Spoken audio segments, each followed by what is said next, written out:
Okay, so welcome guys, and for my weekly live stream. So hopefully we won't have any technical difficulties. We had a few last week with the echoes, but hopefully I've sorted that out now. But yeah, it's all fun and games. I've got 3 monitors. I've got a big monitor there and 2 monitors here, so it's all good and fun. But actually we've got some really good information now. It's interesting because property goes through phases, and we all know that. But it's amazing how at some points you realise that actually there's a lot more news than at other points when there's actually not a lot happening. And it's almost like, the news media is trying to find news, but right now there's lots and lots of stuff happening. And obviously that's understandable. We're in the middle of a recession. We've had a downturn. There's questions over whether, the market's recovering or whether it's actually going to double dip. And there's a whole range of things like that which are affecting the market right now. And I think the key here is not to lose your mind. And I think, if my one word of advice right now is to take a breath, and what I mean by that is, if you're reading a news article, if you're watching the news, if getting someone gives you an opinion, just take a breath and ponder it before you actually take it in and let it get into your subconscious and believe it. Because I think, I'm reading lots and lots and lots, and I read lots and lots and lots about, not just the UK, but the whole world, economics and politics and all that sort of stuff. And I don't know really where things are going, not with any definite thing. And I think the key right now is this, is that normally when I sit here and I go, right, this is where we are. That's probably the best we can hope for. That's probably the worst we can expect. Yeah. Right now, what I've noticed is actually this now has gone from this model to much more where the bottom angle is going, well, actually it could go down to here. But there's a lot to say, actually, it could be going this way. There's a lot to say that it could be going this way. And ask 5 experts and you get 10 different answers. And I think that's one of the keys. But look, guys, so what I'm starting to do, we're building this program out and we're going to build it out. And there's, if you've got questions about anything that we're covering or even anything to do with property right now, feel free just to type it in the comments. I can see when the comments come up. And basically, just type them in. And what I can do is put a Q at the capital Q at the front, and that way I know it's a question. But feel free to, put in your 2 bob and what you think, and I'm happy to respond to that. So I want to make this as interactive as possible. I don't just want it to be one-way communication. But look, guys, so let's get started. So first segment is Recession Watch. And I think what this is really about is, obviously this is the most topical issue right now, is, are we going down? Are we going up? Are we sitting where we are? Are we going to have unemployment? Is inflation going to hit us? All these questions. And so what I want to do in this segment is really cover the news as it is right now and where it's tracking, okay? So there'll be certain things we track. But, I think really the key here is there's a lot of data coming out. There's a lot of articles coming out. One I was reading today, and I've been sort of following this, which is the zombie companies, okay? Zombie companies are multiplying in the UK, and that's bad news for the economy, the think tank says. So think tank, and the think tank is Onward. And interestingly, I always, whenever somebody makes a comment or a commentary or something like that, I always look to who they are and what they're doing. And this is a centre-right thinkers and leaders. So this is going to this will be very business minded and very so I think the key here with this is they're saying that potentially 1 in 5, but as I was doing the research, there's 1 in 7, there's 1 in 3. All different people have their different opinions, but I do think there is zombie companies. And zombie companies because the furlough scheme, zombie companies because the bounce back loans were given out without any criteria. So I think there is some merit to this, okay? So basically, Danelle, I'll deal with that offline because there's no use doing an update right now on that. But I just had a question from Danelle. But bottom line is, look, the zombie company side of things really is very much a topical issue. And what we may see is when the furlough drops and when all the government subsidy goes away, you may see these businesses that perhaps weren't any good before that are actually falling over now, or in industries that are now defunct or heading in the wrong way. This is happening a lot. And what's happened, these zombie industries companies were there before. So it's not that they all of a sudden just come because of the recession. Actually, they come for much more than that, okay? So basically, I think one of the key things here is, yes, there are zombie companies. And one of the key distinctions here is that I think if you look at the criteria is varied about what a zombie company is, So how do you know what a zombie company is? I mean, I might be running a zombie company by some of the criteria. You may be working for a zombie company by some of the criteria. There's not a fixed criteria. It's not, I mean, you can say, but it's an insolvent company. Well, actually, maybe it's not insolvent. Maybe it's insolvent now, but when recovery happens, it won't be insolvent. So that's, one of the things that this is one of the fears. If lots of companies fall over, that's going to lead to, effectively redundancies, and, redundancy floodgates will open, says Unite Union. Well, of course they're going to say that, Right now, if we look at redundancies, there was 300,000 predicted. Now, we haven't had updated figures in June and July, okay? Now, the unemployment rate has gone, so if we have a look at the unemployment rate, the unemployment rate's gone from 3.9 to 4.1. Okay, so it is rising, but you would expect that given the situation. And the interesting thing is I find with this whole furlough scheme is that a lot of people are going to let go of people. And a lot of people are thinking, well, when the furlough ends, everybody's going to get, all these people on furlough are going to get made redundant. But as a business owner, I sit there and go, hold on a sec. We employ about 50 people, in various countries and things like that. Actually, it's probably more than that. But anyway, but the bottom line is with that is that when you have a look at it, why would I hold on to somebody and pay their NI and all this sort of stuff? Why wouldn't I get rid of them up front and, lean and mean save my cash? Because they're furloughed. They're not working. So it doesn't make sense to say wait until the end and then there's going to be a bit. Now, sure, there'll be some of that. But actually what's been happening is there's been some every month. But there hasn't been a massive drop, okay? And that's quite positive.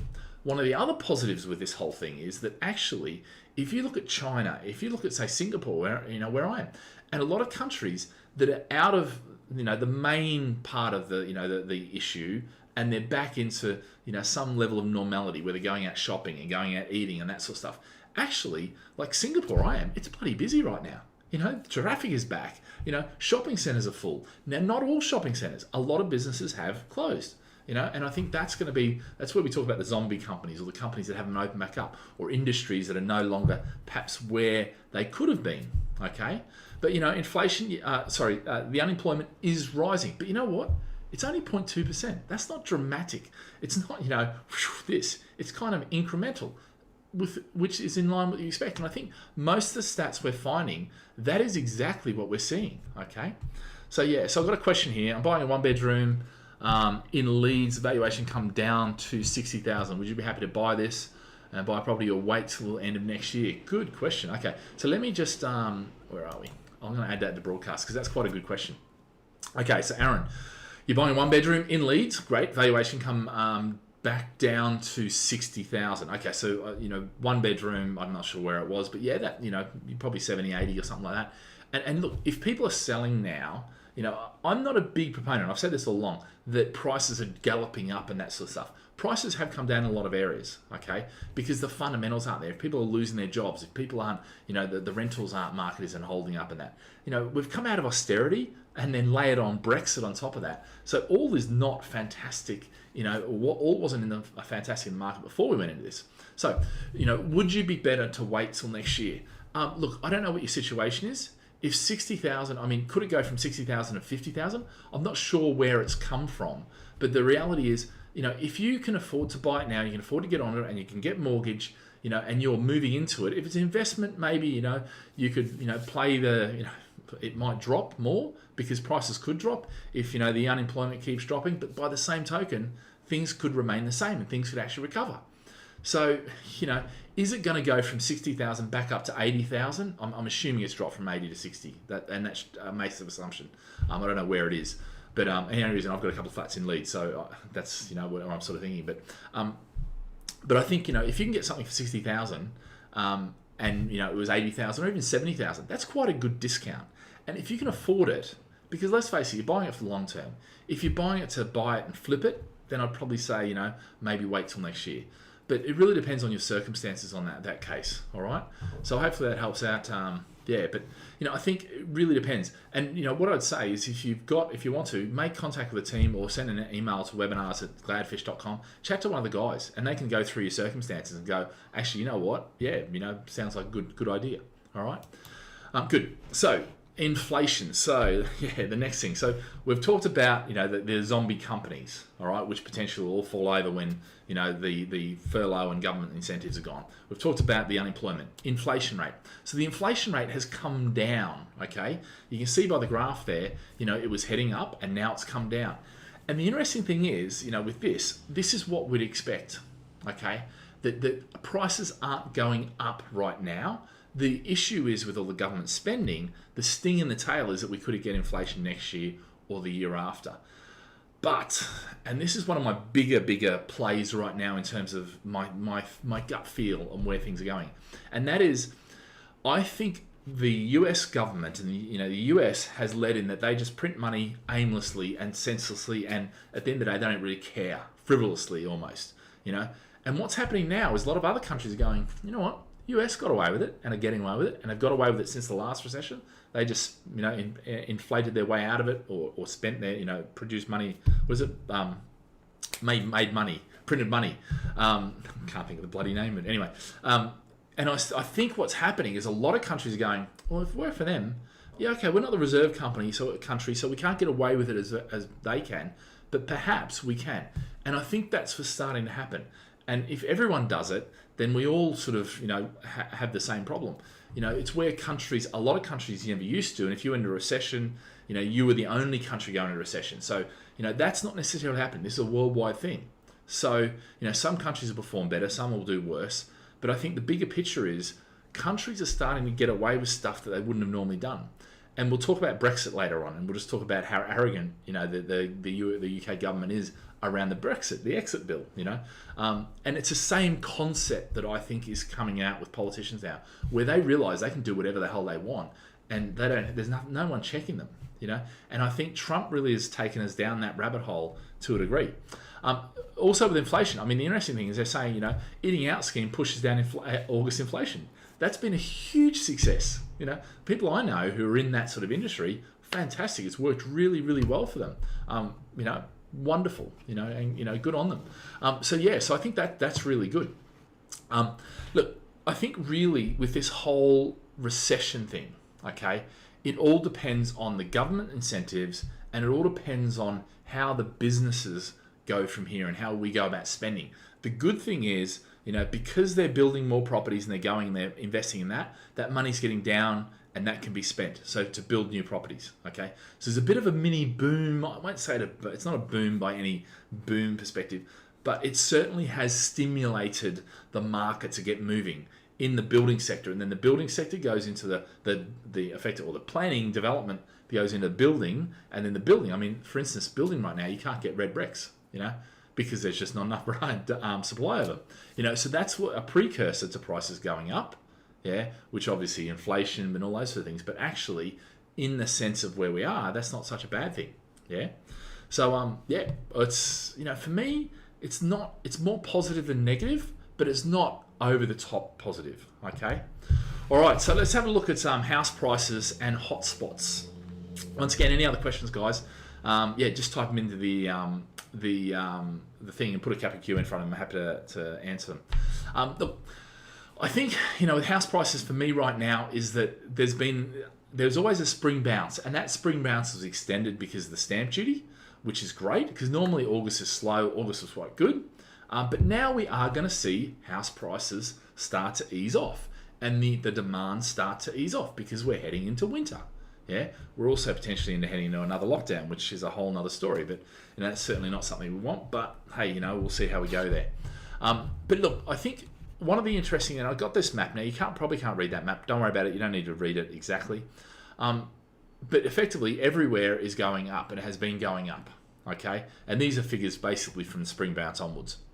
But if we zone in on the actual numbers, you're looking at 4%, in Manchester and Nottingham, Leeds, Liverpool, Edinburgh, Leicester, Birmingham, so you're getting good growth in those areas, okay, which is great news, for those areas. They're good, vibrant markets. Now a lot of these places have had money spent. The problem I have with the rest of the UK is if you step outside those areas, those main cities, then there's not a lot of money getting spent in those areas, and things aren't happening as much, okay? So Why are house prices going up? And this is the Zoopla. I thought this was a good graph just to see. So new supply is down 12%. Obviously, if supply drops and demand increases, which obviously demand up 34%, you're going to get a house rise. If you get supply up and demand down, you're going to get a drop. So right now, demand is a lot higher. Add to that agreed sales, add to that total inventory has dropped, So all these sort of things mean that house prices have gone up. Demand has outpaced supply, and that's simple economics. And I think when we look at that, what you see is that's what you end up with. So I think house price wise, that's positive, but it's short lived. I don't think in this circumstance we're going to see huge growth continuing. Okay, I just don't see, the fundamentals aren't there. There's too much downside risk. As I said before, normally that's the upside, that's the downside, and that's where we are in the middle. And what I'm saying is actually the downside now is sort of spread out a bit. Okay, so we've got to factor that in, and when we factor that in, that is not going to sustain us, even with the stamp duty and even that. I mean, it might get us through winter, and there's a lot of activity in that sort of market, that under 500 market, which is great. So yeah, but I think it will slow down. Okay, so guys, any questions you've got, make sure you have capital Q, and I'm happy to answer them. All right. So Brexit, the thing we all forgot about, but actually it's started. I mean, I started talking about 3 weeks ago, and then all of a sudden now we've started to see on regular daily sort of articles about it.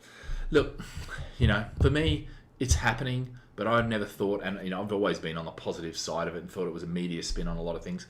But interestingly, Dominic Raab seeks to reassure US politicians over Brexit bill. In other words, they have effectively gone, stick it up your, international law. We're not going to follow it. We're going to go against the thing we signed and do whatever the hell we please, which is very Trump-esque. And I think that's what we're going to start to see more politicians doing, not just in the US and the UK, but in lots of countries, in Australia, and we're seeing it in lots of places.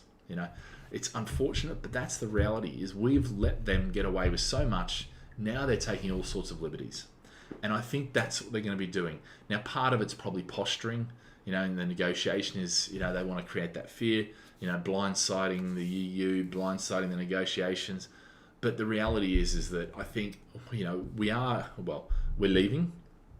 I'm not sure we'll get I think we'll get a deal, but I'm not sure it's going to be one of these deals that really, it's the deal you have when you're not having a deal, if you know what I mean. It's not going to be as comprehensive. I mean, we got Japan trade deal, which is great. One out of how many countries? 300 and something countries in the world. It's a nice deal to have, but the EU is really our biggest partner, and that's the one we should really be trying to get. But interesting, you'll see lots of these articles which are, Brexit freight system will be ready on time. So they are working in the background, and they make no mistake, they are getting things together, because we are out. We're not going back in. There's no, we're not going to Brexit. Brexit is done. Now the question is how do we make it work for all parties? And I think there's a lot of politics, and then there's a lot of economics and systems and business, and trying to keep that all floating. And I think it'll come together. It'll be slower, but there'll be lots of news articles about how we pulled the 11th hour deal and all that sort of stuff. That's what will happen. Yeah. So guys, any questions? Yeah, make sure you just type a Q in front of it.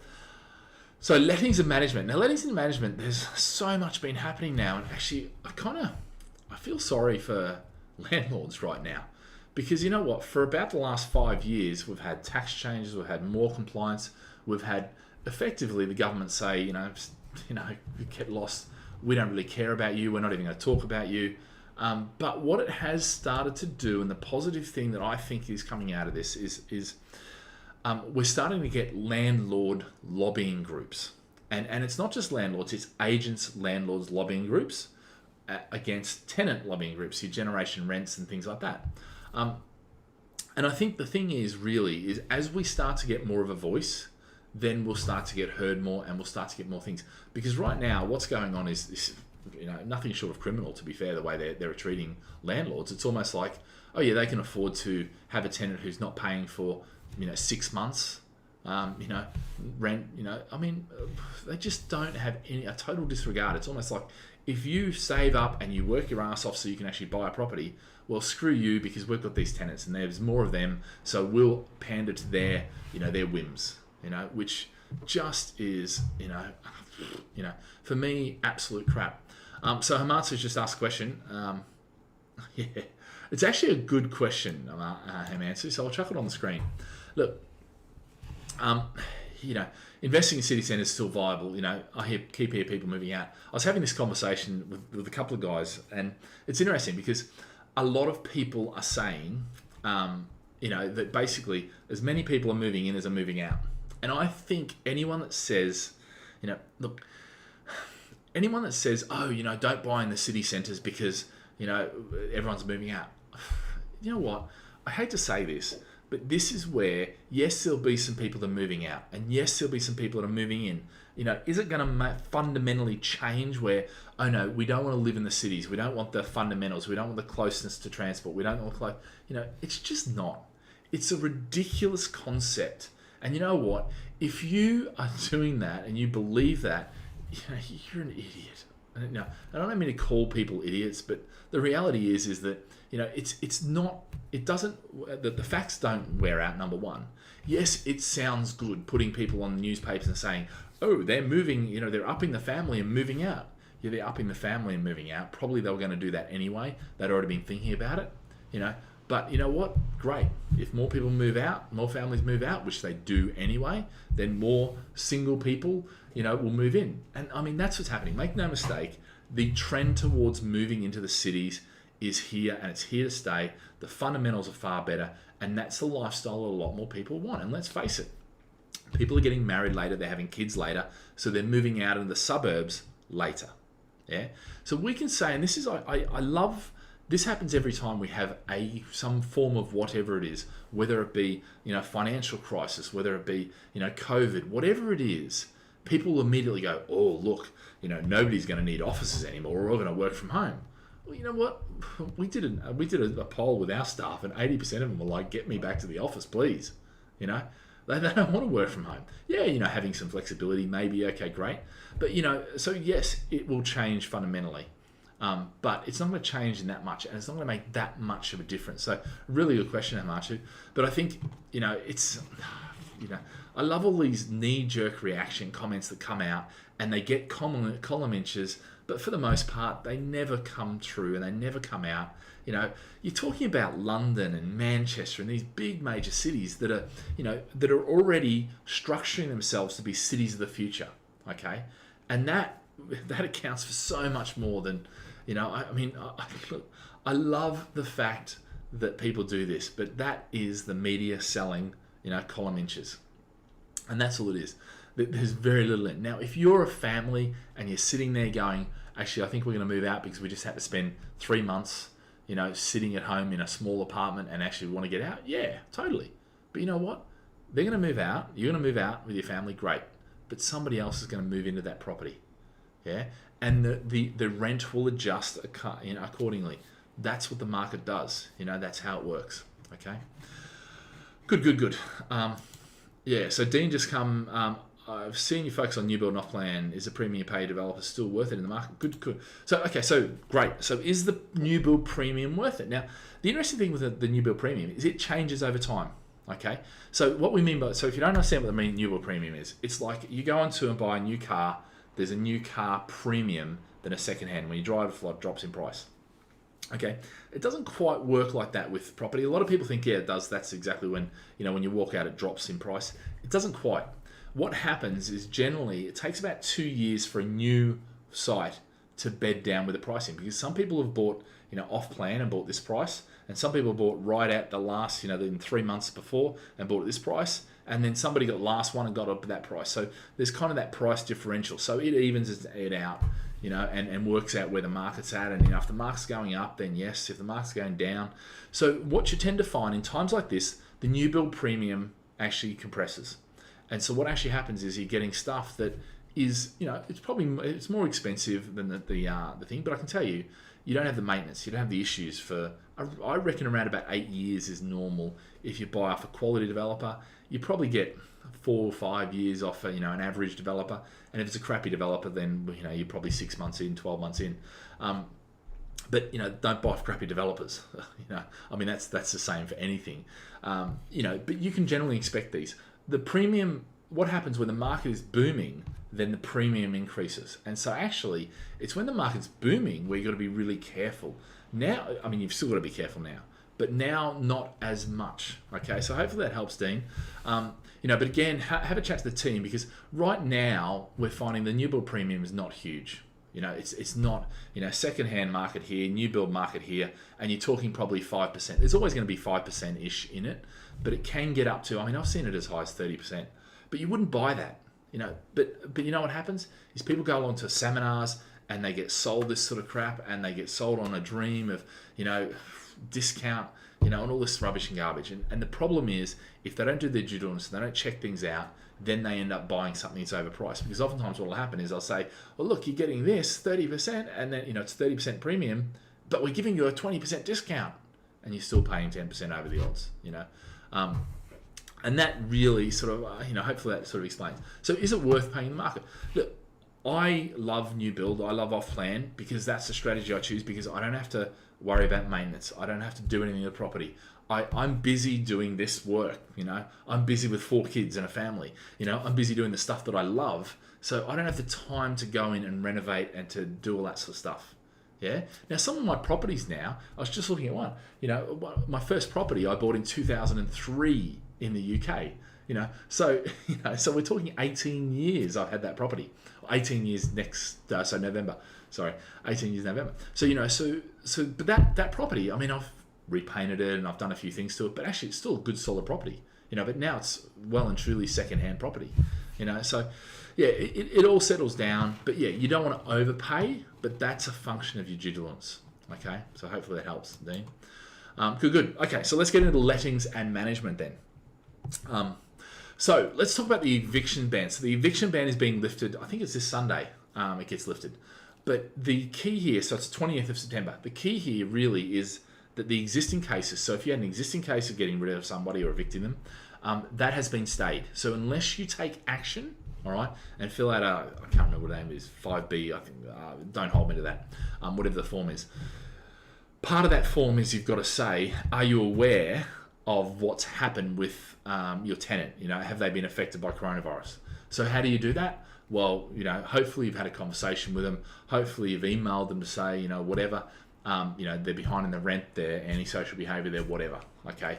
And if you do that, that's enough, because actually under the mandatory grounds, because understand, evicting people, there's mandatory grounds and there's discretionary grounds. Mandatory grounds, it doesn't matter. It's mandatory, so they'll get evicted. Discretionary, it's at discretion. Now, I think the problem is the courts are going to be totally overwhelmed. Yeah, part of it is that the ban has been for 6 months now. They've added 6 months notice on there, so new cases now have 6 months notice added to it, which means if you, as of Monday, say you're out, and begin the process, even through a Section 21 or whatever, it's likely to take you 6 months. But then the other problem is that's just to get the notice. Then you've got to get the court date, and 55,000. I think I was on a webinar. I think Paul Champolina mentioned 55,000 backlog of cases, which is just extraordinary. And the problem is that's landlord money that's being lost, and it's going to be very hard for them to get that. But what it is, and this is a real problem, is those tenants are going to have their credit ruined, because now, for instance, we're going for things like CCJs, so we're not letting people get away with it. Now, we are doing things like mediation, a few things like that, to try and help them as much as we can. But if it gets to the point where they owe money, or, our landlords forgo money, or we owe money, well then, we're going down the money claim online. It's there, it's a function, and they need to sort it. And we'll talk a bit more about that, because one of the key things, Robert Jenrick, the housing commissioner,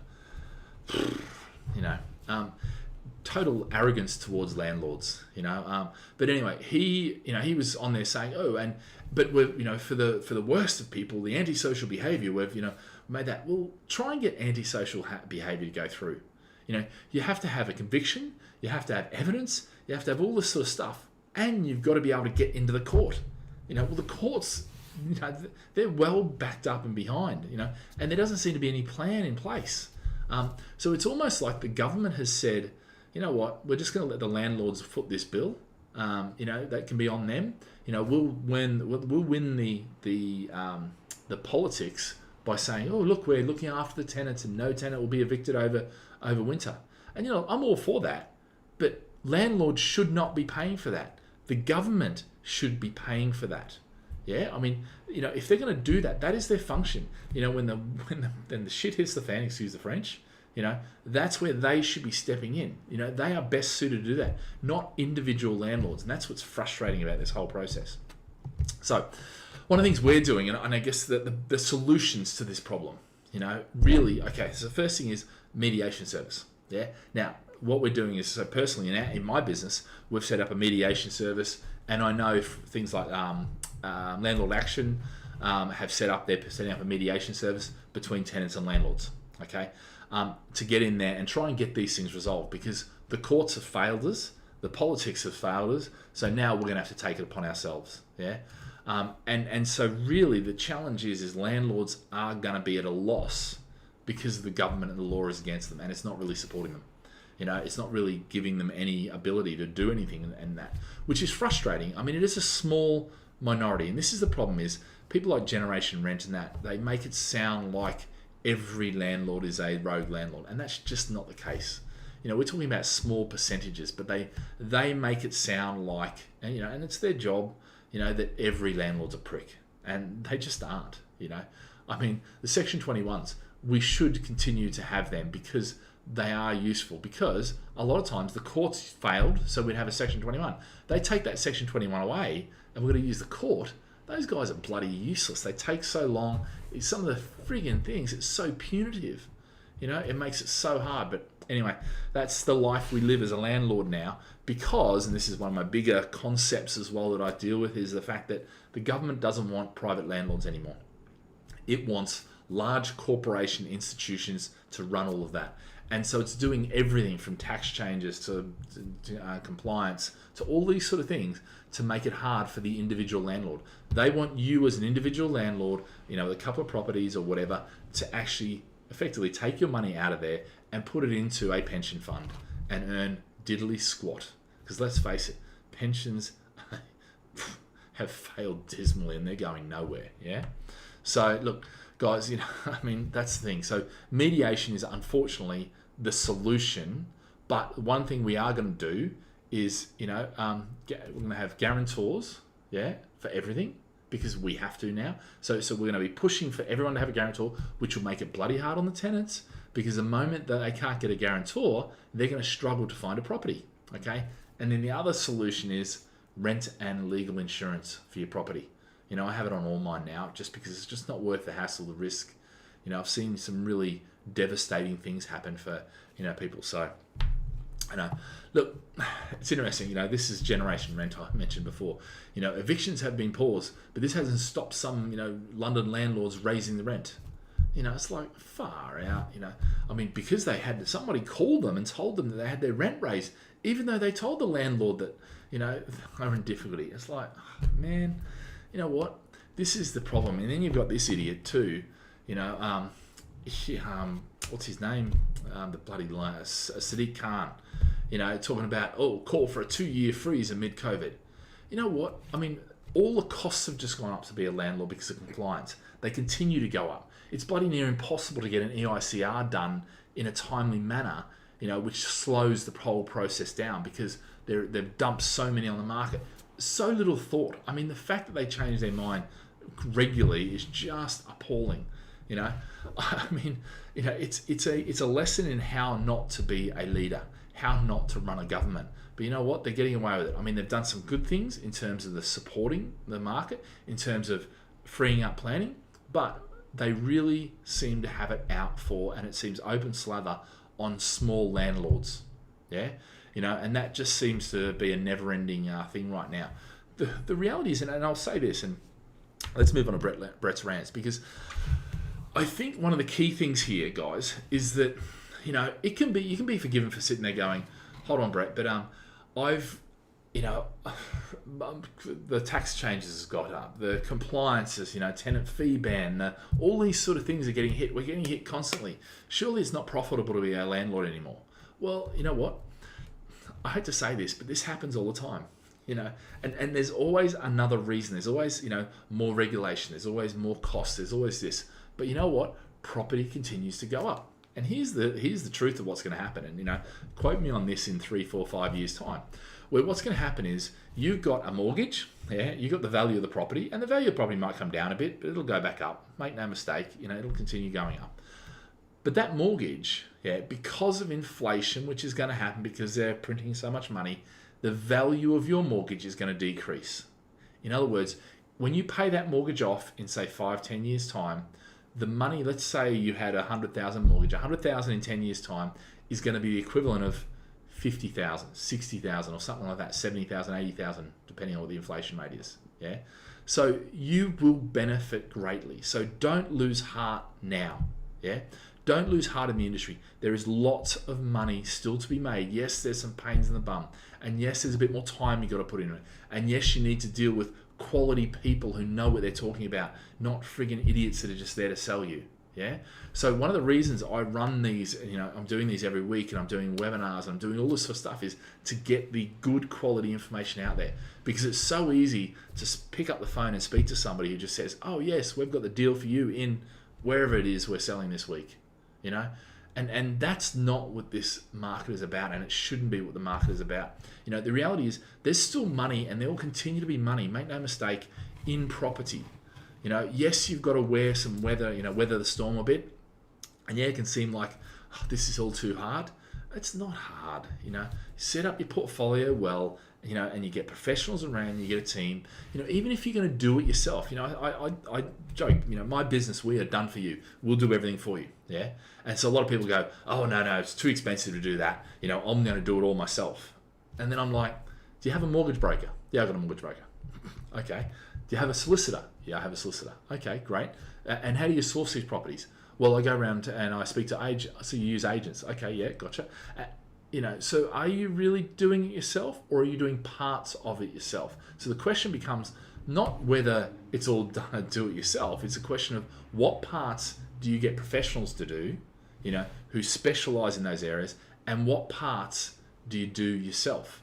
Now, for my business, we deal with people who don't have the time to do it themselves. So they need someone they can bring on board to get them to do it for them. And that's what we do. And we do it very well. And we've done it for, I think, 2004, so what's that, 17 years, 16 years. So it is coming on 17 years. That's scary, isn't it? I mean, I remember I used to do videos when I first started. There was no grey hair. But anyway, yeah. So guys, any questions you've got, pump them through. Look, that's it for me today. So any questions you've got, bring them through. Happy to talk through, happy to do whatever. Yeah, look, it's it can appear to be a really stressful and an uncertain time, but the key is to get good quality information. And when you get good quality information, you can have some certainty, even in this market. Because the other thing is, as long as you're looking long term, and I'm talking, prices may drop 10%. They may drop 10% in the next 6 months. But the likelihood is, if you're in the best areas and you've been investing in the best areas with the best fundamentals, the major cities and all that sort of stuff, the likelihood is those prices will come back. And they'll come back quicker than you think. So then the question is, are you going to be one of these people that, waits until they drop, but then you can't tell where the bottom is, and you wait, and by the time you actually realize and get involved, you've already come out the other side, or worse, you're concerned that they're still talking about double dips and things like that, so you don't get in and it races away. I've seen it happen over years and years and years. All right. So guys, if there's no other questions, we'll call it for this week. But thanks for dropping in. As always, if you've got any questions, webinars at Gladfish, and I actually respond to them via video. So we're doing lots of videos. I've actually now got a full-time videographer who's editing stuff, so I'll be able to pump out stuff really quickly now. We're sort of building the marketing team up, because I'm going to be doing a lot more live stream and a lot more of this sort of stuff. But yeah, guys, keep the questions flowing. I'll call it now. And yeah, thanks very much for watching. As usual, comment, subscribe to my channel. And if you want to chat through with the team, you can by all means give them a call. I'll put the details on in a second. Give them a call, sit down with them, get a plan. Don't be one of these guys that goes out and just deal hunts. Get a plan, get a strategy in place, and then the property will be a lot easier to choose. And if you need to get that plan, get that strategy together, speak to the team. That's what we're experts at. All right, guys, have a fantastic day, and we'll chat to you.